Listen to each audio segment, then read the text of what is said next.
Hello everyone, I am Hiralal Kumar. Welcome to my channel diamond matric में आप लोगों का हार्दिक स्वागत है। तो आज मैं बहुत दिनों के बाद आप लोगों के लिए बहुत ही खास वीडियो लेके आया हूँ, बहुत ही अच्छे मौके पर।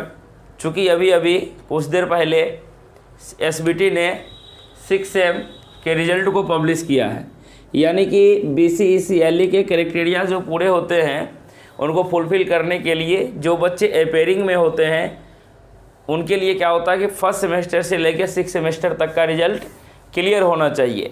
एक बात और आगे बताने से पहले मैं बोलना चाहूँगा कि कल जो है जो बच्चे वैसे बच्चे जो 10th के बाद डायरेक्टली चले आए थे डिप्लोमा करने के लिए, उन्होंने अपेयरिंग में जेईई मेंस का भी एग्ज़ाम दिया था।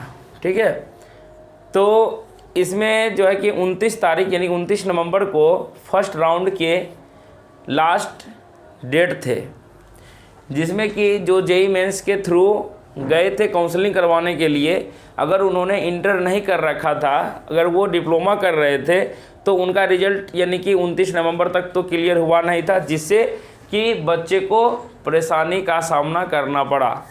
ठीक है, ऐसे तो मैक्सिमम बच्चे डिप्लोमा करने के बाद वो सोचते हैं कि हम जो है कि 3 साल का ही बीटेक करें, यानी कि एलई के थ्रू उसमें से एडमिशन ले लें, क्योंकि उसमें से 1 साल आपकी बचत होती है। ठीक है, लेकिन फिर भी कोई बात नहीं। अगर वैसे बच्चे जो जेईई मेंस के थ्रू एडमिशन कराने गए होंगे 4 साल का बीटेक के लिए, उनका अगर वो अपग्रेडेशन में यस डाले होंगे तो उनका तो कोई दिक्कत नहीं होगा। लेकिन अगर वैसे बच्चे जो जेईई मेंस के थ्रू भी एग्ज़ाम दिए हैं और एलई के थ्रू भी एग्ज़ाम दिए हैं, तो वो बच्चे एलई का यानी कि अब जो है कि सेकेंड राउंड जो है कि उसका भी काउंसलिंग स्टार्ट होने वाला, यानी कि 5 तारीख तक जो है कि एडमिशन वगैरह लेके ख़त्म हो जाएगा। उसके बाद बारी आएगी BCECLE 2021 के बच्चे जो एग्ज़ाम दे के वेट कर रहे हैं, उनके काउंसलिंग की बारी आएगी। ठीक है, तो इनका काउंसलिंग उम्मीद करते हैं कि 5 दिसंबर के बाद ही शुरू होगा। ठीक है, क्योंकि अब तो ये भी नहीं है कि रिज़ल्ट नहीं है, रिज़ल्ट भी अब आप लोगों का आ गया है, कोई दिक्कत वाली बात इसमें नहीं है। तो अब देखिए, इसमें से मैंने फिर नीचे में लिखा न्यू बैच का फैसिलिटीज़ इस बार क्या क्या होगा। तो सबसे पहले हम लोग काउंसलिंग के बारे में बात कर लेते हैं कि 2021 के काउंसलिंग के बारे में। तो देखिए, इसमें से मैंने गया था एडमिशन करवाने के लिए, तो इसमें से मैंने देखा क्या कि बहुत सारे बच्चों को दिक्कत होती है। ठीक है, क्या दिक्कत होती है, यानी कि BCEC में जो देखिए काउंसलिंग का जो सबका सेम प्रोसेस होता है। ठीक है, तो यहाँ जो BCEC यानी वो 4 साल का बीटेक करें, आप लोग 3 साल का करेंगे, जो प्रक्रिया उन लोगों का है वही प्रक्रिया आप लोगों का भी होगा। तो इसमें से देखा गया था कि फॉर्म भरने में भी बहुत बच्चे को दिक्कत हो रही थी वहाँ पे। सबसे पहले पॉइंट वाइज समझ लेंगे कि इसमें से एक ऑप्शन आएगा, जब आप जो है कि पहला जो आपको आ जाएगा यहाँ से रजिस्ट्रेशन वगैरह करने के लिए आता है, उसके बाद आता है चॉइस फिलिंग करने का। ठीक है, तो पहले से आप अच्छे से टोटल इन्फॉर्मेशन ले लेंगे, उसके बाद जो है कि आप भरेंगे एक एक करके। ठीक है, जैसे मानिए कि हम चॉइस फिलिंग कर रहे हैं, जैसे मानिए कि हमको कटिहार कॉलेज लेना है, पूर्णिया कॉलेज लेना है या भागलपुर लेना है, जो कॉलेज आपको लेना है आप अच्छे से सोच लीजिए और कॉलेज के लिस्ट को निकाल लीजिए।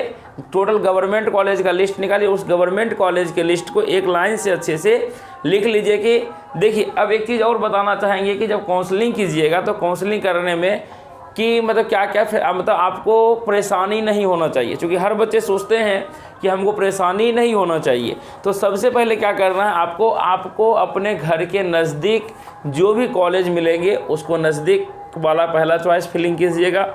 उसके बाद देखिएगा कि आपके रिलेटिव कहाँ कहाँ रहते हैं आसपास में, वहाँ पे फॉर्म क्या कहते हैं चॉइस फिलिंग कर दीजिएगा। ठीक है, उसके बाद लोग धीरे धीरे आगे बढ़ते जाइएगा। देखिए, कोई दिक्कत नहीं होगी, लेकिन वही होता है कि ज़्यादा दूर ट्रैवलिंग करने का उसमें परेशानी हो जाती है।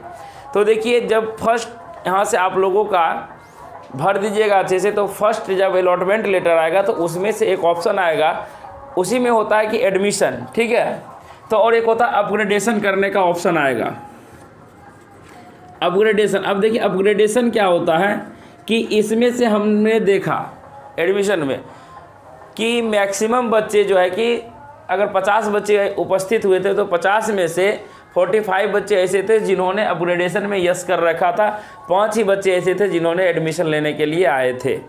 तो आप लोग जो है कि अपग्रेडेशन के चक्कर में नहीं पड़िएगा। ठीक है, तो देखिए अपग्रेडेशन कौन करता है या तो उनको अच्छे से जानकारी नहीं होती है, ठीक है, या तो जो है कि कैफ़े वाले से भरवाते हैं, जल्दबाजी में वो गलत कर देते हैं। लेकिन मैंने आपको एक चीज़ अच्छे से समझा रखा है कि आप अपने कास्ट के बारे में जान लीजिए कि आप EBC में आते हैं, BC1 में आते हैं, या जो है कि आप जनरल में आते हैं, UR, यानी कि ये सभी चीज़ कैटेगरी को आप अच्छे से, आपका जो कास्ट बना होगा कहाँ से, यहाँ से ब्लॉक स्तर से बना होगा, उसमें से साफ साफ लिखा हुआ रहता है, या जब आप फॉर्म फिलअप किए होंगे उसमें साफ साफ लिखा हुआ रहता है कि आप EBC में हैं या BC में हैं। इस चीज़ को ध्यान रखिएगा, क्योंकि फॉर्म भरने में आपको दिक्कत नहीं होगी, ठीक है। तो ये सभी चीज़ आपको पता होना चाहिए एक पॉइंट, और मैंने आपको अच्छे से बता भी रखा है।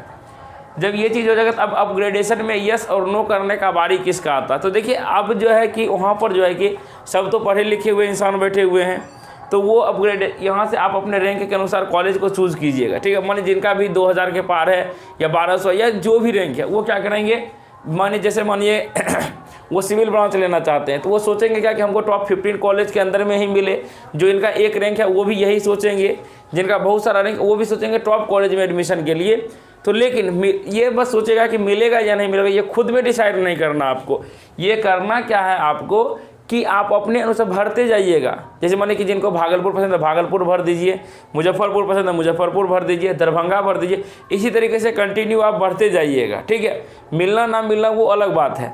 लेकिन अब एक चीज़ है, जब आपको फर्स्ट में जो है कि कोई भी कॉलेज अलॉट होती है तो उसमें से अपग्रेडेशन कोशिश कीजिएगा कि नहीं करने का, नो करने का मतलब ये हुआ कि आप जो है कि अपने जो चीज़ आपको कॉलेज मिला है या जो ब्रांच आपने चूज़ करके दिया है, चूँकि आप अपना पसंदीदा ब्रांच ही दीजिएगा तो वो चीज़ आपके अनुरूप मिला है। और जो है कि आप कहीं से भी, एक बात याद रखें, कहीं भी आपको कॉलेज मिले उस कॉलेज में 3 साल तो बिताना है, कोई ज़िंदगी तो नहीं बिताना है। और 3 साल में जाके आप अच्छे से पढ़ के वहाँ से बाहर निकल जाइएगा।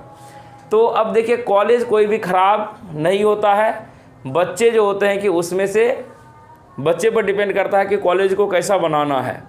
क्योंकि आप जानते होंगे कटिहार इंजीनियरिंग कॉलेज के बारे में ही 2016 में जो है इसका जो है एस्टेब्लिशमेंट किया गया था, जिसमें कि AKU का जो टॉपर है फर्स्ट बैच में ही कटिहार कॉलेज का ही बना था। तो इसलिए कॉलेज का आप बिल्डिंग आके देखिएगा तो कहिएगा कि अभी इस कॉलेज में कुछ तो है भी नहीं, लेकिन जो है कि AKU यूनिवर्सिटी का टॉपर जो है कि यहीं के बच्चे बने हैं। तो वो बच्चे पर डिपेंड करता है कि कॉलेज को किस माहौल में ढालना है, कैसे ढालना है। तो अभी तक तो यही न्यूज़ थी। उम्मीद करते हैं कि ये रिजल्ट के अनुसार आज रिजल्ट आ गया है और जो है कि सेकेंड काउंसलिंग जो है कि फर्स्ट यानी कि 5 दिसंबर तक ख़त्म है। उसके बाद जो है कि LE का ही बारी आएगा, चूँकि डिप्लोमा का भी ख़त्म हो चुका है और जो है कि BTech वालों का भी ख़त्म हो चुका है। तो अब जो है कि आपके BCEC LE का ही काउंसलिंग होगा, जो कि उम्मीद करते हैं 5 दिसंबर के बाद होगा। BCEC LE के रिगार्डिंग कोई भी इन्फॉर्मेशन आती है त्यों ही हम सबसे पहले आपको, लेकिन आप लोग जल्दबाजी नहीं करेंगे, थोड़ा सा वेट करेंगे, क्योंकि एक एक फॉर्म को डाउनलोड करके कैसे किस जगह पे क्या भरना है, कैसे भरना है, वो मैं आपको स्टेप वाइज बताऊंगा नेक्स्ट वीडियो में। कुछ भी इन्फॉर्मेशन आने दीजिए। तब तक के लिए आप लोग का रिजल्ट आ गया है, ठीक है। अब देखिए उसके बाद अब अंत में एक बात कहना चाहूँगा कि जिनका रिजल्ट आ गया है, जो LE का तैयारी करना चाहते हैं वो भी ठीक है। अगर वो LE का तैयारी नहीं करना चाहते, अगर BTech नहीं करने का मन है, तो अब क्या करें, इसके बारे में भी हम नेक्स्ट टॉपिक पर नेक्स्ट वीडियो में बात करेंगे। तब तक के लिए जय हिंद, जय भारत।